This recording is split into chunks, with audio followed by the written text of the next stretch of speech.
আমাকে জারক বলে উত্থাপন করা হয়েছে। আমি জারক সন্তান হলে সারা বাংলাদেশের মুক্তিযোদ্ধার সন্তান নাই জারক। ফরিদপুরের সদরপুর উপজেলার নির্বাচনে স্থানীয় সংসদ সদস্য ও তার অনুসারীদের বিরুদ্ধে ভয়ভীতি ও হুমকি প্রদর্শনের অভিযোগে সংবাদ সম্মেলন করেছেন চেয়ারম্যান প্রার্থী শহীদুল ইসলাম বাবুল।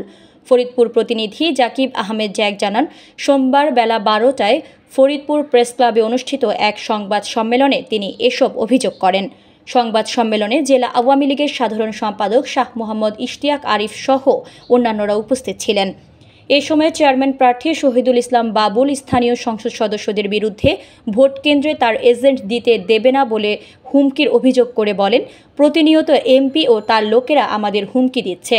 এ ব্যাপারে তিনি নির্বাচন কমিশন ও রিটার্নিং কর্মকর্তার হস্তক্ষেপ কামনা করেন। নির্বাচনকে সুষ্ঠু, সুন্দর এবং প্রভাবমুক্ত করার লক্ষ্যে যে আওয়ামী লীগকে দলীয়ভাবে নির্বাচনের বাইরে রাখছে এবং সকল মন্ত্রী এমপিদেরকে কোনো রকম এই নির্বাচনে প্রভাব বিস্তার করার জন্য উনি বারবার নিষেধ করছে। আমার দলের সাধারণ সম্পাদক জনাব ওবায়দুল কাদের সাহেব বলছে, তারপরেও উনি একজন সংসদ সদস্য হয়ে ফরিদপুর 4-এ এই সদরপুর উপজেলার নির্বাচনে উনি যে বক্তব্য দিচ্ছে যে 68টি কেন্দ্রে উনি এজেন্ট দিতে দিবে না, 68টি কেন্দ্রে বাবুলের কোনো লোক থাকবে না, 68টি কেন্দ্রে এমপি সব এজেন্ট দিতে দিবে না এবং আমাকে সদরপুর থেকে বিতাড়িত করবে এবং সদরপুর থেকে অবঞ্চিত করবে।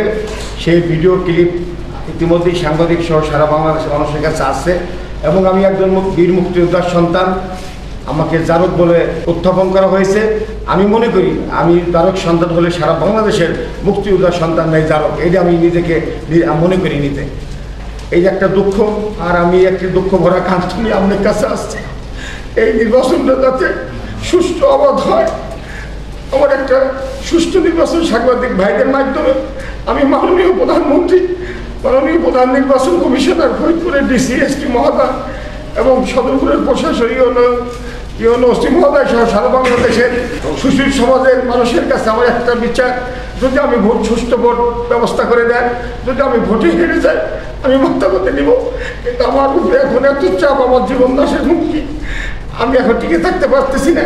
আমার আশা সেন্টারের নেতা কর্মীদের প্রচন্ড চাপ, প্রতিনিয়ত টেলিফোন আসতেছে, তাদেরকে সেন্টারে ঢুকতে দেবে না, এজেন্ট দিতে দেবে না, প্রকাশ্যে ভোট ছিল মেরে নেবে, প্রতিনিয়ত হুমকি দিতেছে।